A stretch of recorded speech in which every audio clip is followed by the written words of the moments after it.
ఓం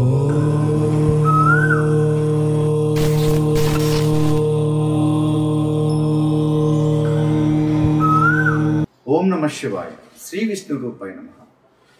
మనం నివసిస్తున్న ఇంట్లో కానీ, అలాగే మన షాప్లో కానీ, మన ఆఫీస్లో కానీ కొన్ని ఎలుకలు తిరుగుతూ ఉంటాయి. ముఖ్యంగా బిజినెస్ చేస్తున్న షాప్లో కానీ ఎలుకలు తిరిగితే మీరు దానికి బోనేసి పట్టేసి తీసుకెళ్ళి చంపేవాకండి. నిజంగా చెప్పాలి అంటే బాగా ఎక్కువగా ఎలుకలు ఉన్నాయని అంటే ఏదైనా బోన్లో బంధించి దూరంగా తీసుకెళ్ళి వదిలేయండి. ఎప్పుడూ కూడా మన ఇంట్లో కానీ షాప్లో కానీ ఎలకలు ఎక్కువగా ఉంటే వాటిల్ని మనం చంపేయరాదు. నిజంగా చెప్పాలి అని అంటే మన ఇంట్లో ఎలకలు తిరిగితే అద్భుతం, మహా అద్భుతం.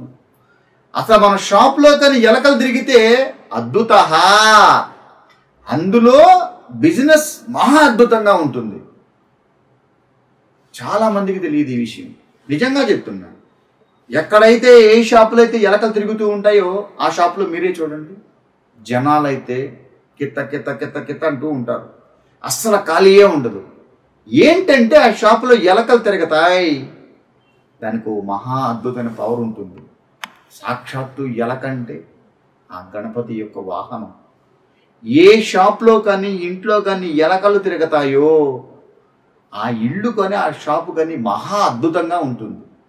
కనుక మనం నివసిస్తున్న షాప్లో లేదు మన ఇంట్లో కానీ ఎలకలు ఎక్కువగా ఉంటే, మరీ ఎక్కువగా ఉంటే కొంచెం బోను పెట్టి తీసుకెళ్ళి పక్కన వదిలేయండి, దానిలో తప్పు లేదు. కానీ అసలు ఏమీ లేకుండా మాత్రం మనం వాటిని చంపేయడాలు మాత్రం పట్టి చేయరాదు. నిదర్శనం ఏంటంటే ఏదన్నా బిజినెస్ షాప్స్లో ఎలకలు తిరిగితే మహా అద్భుతంగా ఉంటుంది. కనుక మనం నివసిస్తున్న ఇంట్లో కానీ షాప్లో కానీ ఎలకలు ఉంటే చంపరాదు. అది మనకు శుభసూచకం. కనుక ఏ షాపులో అయితే ఎలకలు తిరుగుతాయో ఆ షాపు చాలా సుభిక్షంగా ఉందని అర్థం. ఇది మీరు అర్థం చేసుకొని ఆ ఎలకల్ని చంపకుండా, అది కలిసి వస్తే మనకు అదృష్టం అని, అది నడిచి వస్తే మనకు శుభసూచకం అని మీరు భావించండి. ఒకవేళ ఎక్కువగా ఉంటే ఏదన్నా బోన్లో పెట్టి తీసుకెళ్ళి దూరంగా వదలండి, కానీ ఎలకల్ని చంపరాదు. కొంతమంది పొలాల్లో ఉన్నట్టే చంపుతుంటారు, పట్టుకుంటుంటారు, అది వేరే, మనకు సంబంధం లేదు. మనం నివసిస్తున్న షాప్లో ముఖ్యంగా బిజినెస్, ఏ ప్లేస్లో మనకు బిజినెసెస్ ఉన్నాయో ఆ ప్లేస్లో ఎలకలు తిరిగితే మహా అద్భుతం. కృష్ణ.